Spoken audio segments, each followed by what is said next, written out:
Free-thinking, innovative, and totally open-minded. This is Tommy Nation Politics, your new independent, progressive media. Free-thinking, innovative, and open-minded, like I said. We've got a Tommy Nation Politics Tuesday live stream.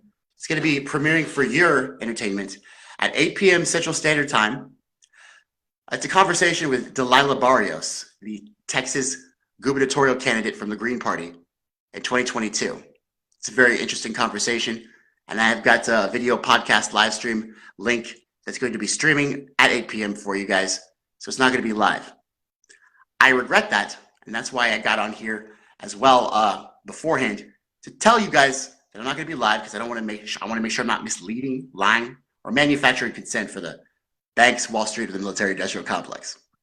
Also, guys, one other thing that made me want to get on here was I was enraged by the neoliberalism and the absolute corruption that's going on with the Democrats and Republicans. So I don't know if you guys have realized this, but we're propping up a warmongering, psychopathic, narcissistic killer who's happens to be Jewish in a country with the Azov Battalion Nazis. They're incorporated into the military. His name is Volodymyr Zelensky. And he's not only a guy who shoots his political rivals with rubber bullets, but isn't as bad as Putin, of course, because Putin was in the KGB. He was a Soviet. He's a communist. Communism. No, of course not. These guys are all scum. What makes it bad, guys, though, is that we have this history. Frustrates me we have this history, guys. Remember when we armed the Mujahideen to go after the Soviets in Afghanistan? And the Mujahideen ended up becoming the Al-Qaeda and Taliban. Well, guys, Volodymyr Zelensky is not only a dictator dressed up as a democracy lackey of Joe Biden and the military-industrial complex of the United States of America, but also he's a liar. He lied to the United States of America, one of the most powerful countries in the world, with no military rival to our power. We have the most powerful military on the face of the planet, which gives us the permission to not pay our debts and to raise the debt ceiling every year. Like I was telling Michael Gardner on his show, we don't need our money to have anything backed with it. The only thing that backs our money that we print out whenever we like is our military. If any country asks, can I get my money back? We say, well, how would you like a nuclear weapon? How would you like to be bombed? How would you like to have food trucks full of guns, armed rebels in your country, and overthrow your government?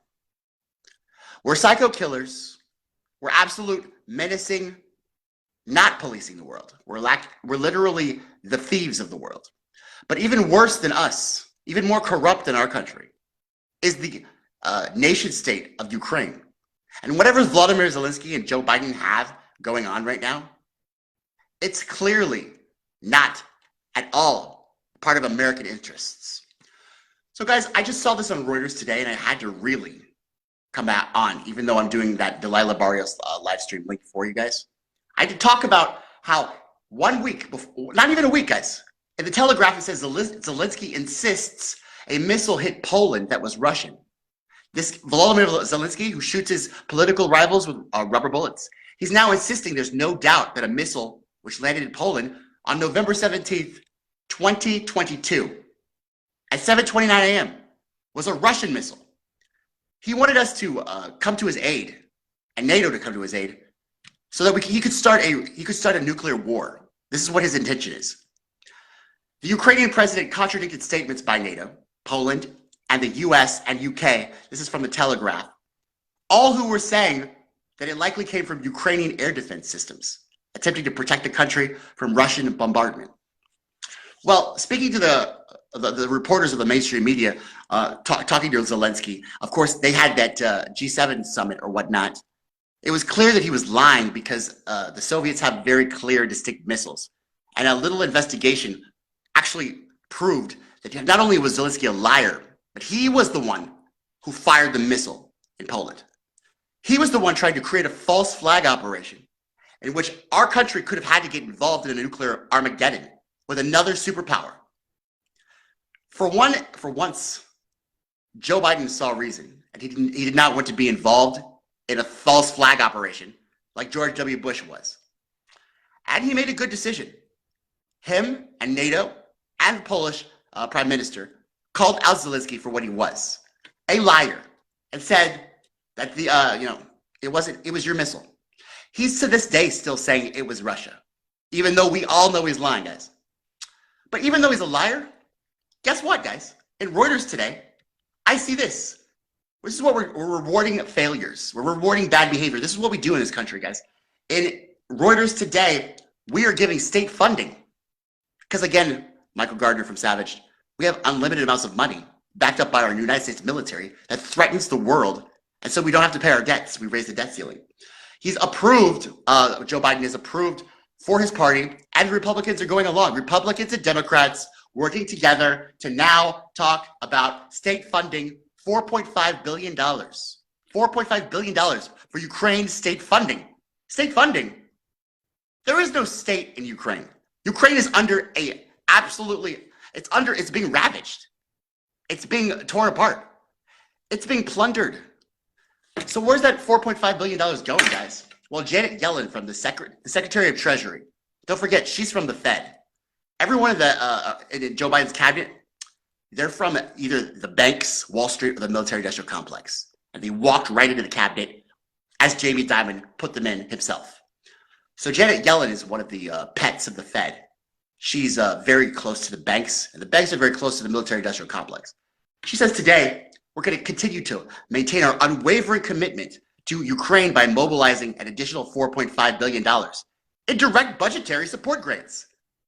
Wow, guys. So no money for to raise the minimum wage, no money for 10 cities in Nancy Pelosi's district, no money for healthcare, Medicare for all, no money to push a jobs program, no money for people sleeping on the ground in the winter, freezing. No money to study COVID a little bit more to make those vaccines more ethical. The $4.5 billion to Ukraine that's being literally torn apart at this moment. And there is no state or government. There's just a liar who's firing missiles on NATO territory, hoping to God that we bring him into the fold. Oh, I swear to God, more and more every day, Trump was exactly correct about how we should not be helping Zelensky. He was right at the get-go, guys. I just want to remind you guys why Trump was impeached in the first place. It was because he didn't want to deal with this fucker. But the Janet Yellens, the Joe Bidens, the military-industrial complex, and the fiduciary Fed chairs, they want to give $4.5 billion as inflationary rates and the cost of living rise here. They want to give $4.5 billion to disperse that in a couple of weeks to the Ukrainians for state funding, guys. So it's a funny little thing, guys. We've got a whole bunch of broken promises, a trail of broken promises by Joseph Elizabeth Biden.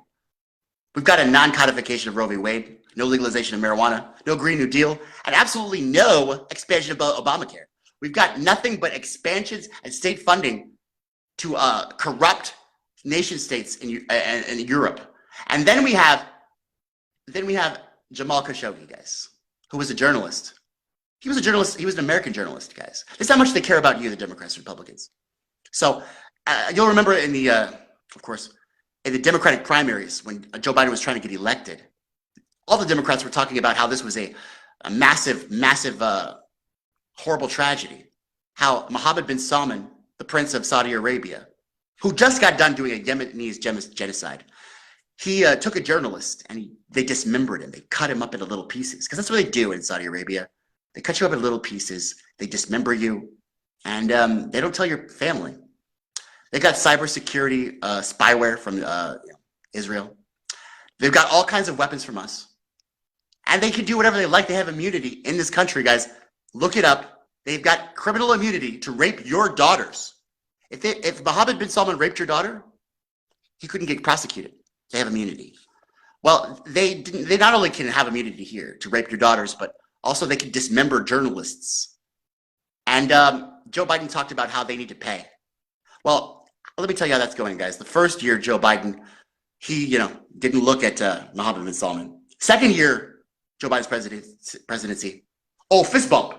Really quick fist bump, Mohammed bin Salman. Third year of Joe Biden's administration, the U.S. determines the Saudi crown prince is immune in the case of Jamal Khashoggi. It turns out with the Russians not wanting to give us their oil, Joe Biden and his pet bankers have to go towards Mohammed bin Salman. They have to approach this guy who dismembered an American journalist. Look, I know that you're mad at me, but, Russia's not giving us any oil, and I'm a failure at my campaign promises, and I'm a liar and a plagiarist and a racist. So I know you dismembered an American journalist, and I know that I'm actually the representative of the entire country. I represent our values and principles. So what I'm going to do is I'm going to just say, fuck it, journalists. Fuck liberty, fuck life, fuck freedom, fuck the perception or even the truth that these Saudis did kill and dismember him. They didn't even not admit it. There's no, guess what, guys? We have to have a trial, right? So they have evidence. There has been no trial for Mohammed bin Salman. People have been, the journalists have been asking, did they dismember him? They haven't said no. They haven't had a way to say no. There has been no hearings. While you guys were doing hearings about the temperament of Donald Trump during the insurrection, Mohammed bin Salman has been silent on whether or not he dismembered an American journalist. But, now that he has oil, it turns out he's immune in the case of Jamal Khashoggi. So that means Joe Biden said, fuck you, fat, do some push-ups, look fat. And this is what the Democrats and Republicans think of you guys. I just want to let you know what you're voting, what you got. I told you guys what you would get when you voted for Democrats and Republicans. This is what you're getting. What you're getting is a curtail of our civil liberties. What you're getting is the extraction of our wealth and resources and the labor class. What you're getting is little doses of fascism. And what you're getting is an embarrassing sideshow political hack, dementia-riddled old man who's going around the world representing the values and principles of our country and completely misrepresenting them. Just for oil. He's a prostitute for oil. He's a puppet of the rich. That's what you got, guys, when you voted for Democrats and Republicans. And so, as you see this news is transparent, guys. It's gotten to the point where the mainstream media doesn't even have to lie anymore because you guys are still going to vote for Democrats and Republicans. So NATO, has talked about how destructive Zelensky's lies are, but we're still going to give him $4.5 billion. Would you guys give a $4.5 billion paycheck to a liar who lied about a false flag? I wouldn't. Our leaders will. Would you guys, if someone killed one of your neighbors, if he had something that you liked, that you coveted, would you go ahead and say, oh, never mind, Ted, he probably had it coming. Ted probably had it coming. I mean, John lets me use his lawnmower, so I'm not going to investigate that. Yeah, guys, I mean, this is the principles and values of our country, guys. This is where we're at. Got to be free-thinking, innovative, and open-minded. That's why I had a conversation with a socialist named Delilah Barrios, and that conversation is going to be airing to you or streaming to you live at 8 p.m. Central Standard Time. It's time to get involved, guys. We've got to unionize, organize. We've got to concentrate our labor and resources on seizing the means of production. I'm coming out and saying that publicly, guys. Coming out and saying that publicly, the propaganda, guys, it's falling apart. And clearly we have the money to seize the means of production, to do whatever we can to make the richest country in the world a place where all men are created equal. So join us, guys. www.tommynationpolitics.com or write to me at facebook.com/tommynationpolitics. I hope you enjoy the stream tonight. Please like, share, and subscribe to the video and help expand the movement of life, liberty, and happiness. Help spread the message, guys, of free thinking, innovation, and open-mindedness. Tommy Nation Politics.